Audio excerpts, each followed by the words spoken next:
Hi, I'm Malcolm from Hiking New Zealand, and we thought we'd give you a couple of tips about hiking, mainly for those people who haven't done much of it before. We love hiking, and we're trying to think back to when we started and maybe some of the questions we had. So here you go, see if you find any of these useful. When you're hiking on wet, slippery trails, you instinctively want to keep your feet dry, so it's just natural to look for some higher places to put your feet, like tops of rocks and roots. The dangerous part is that you can easily slip and hurt yourself when you're hiking along like this, but actually your boots mostly stay dry in those muddy hollows anyway, so you may as well just walk like this right from the start and save all those slips and falls down the trail. When I'm in the outdoors, I like to just spend more time out there doing stuff, more fun, and less time looking for all the stuff in my backpack. So I try and have regular places I put all my things, always the same place, the same item goes. So that's a really good tip for not getting frustrated, particularly at night time in a hut. It's dark and it's really amazing how much stuff can be lost in one small backpack. A couple of things I always do is make sure my headlamp always goes in the top pocket of my pack, and my beanie, because that's the sort of thing you need all the time, in and out. And it's always good when it gets dark in a hut, you immediately know where your headlamp is.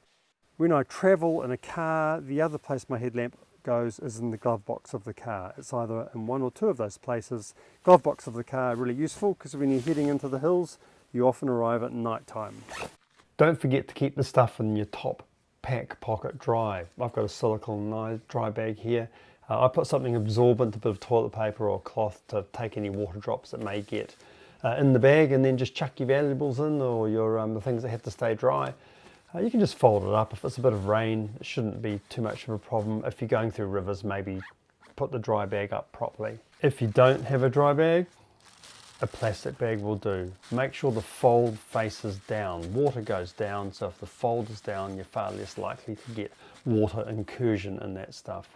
One of the traps when you start multi-day hiking is you're tempted to just take too much stuff, especially clothes. A good principle to follow is you have a set of work clothes and a set of hut clothes. It might seem impolite to your friends to hike in the same clothes for 3 days, but trust us, they're doing exactly the same, and it just never seems to matter.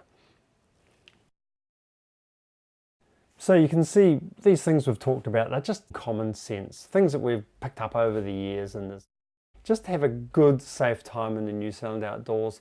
Make sure you don't overestimate how far you can go. Make sure you don't underestimate the sort of food and that sort of thing that you're taking.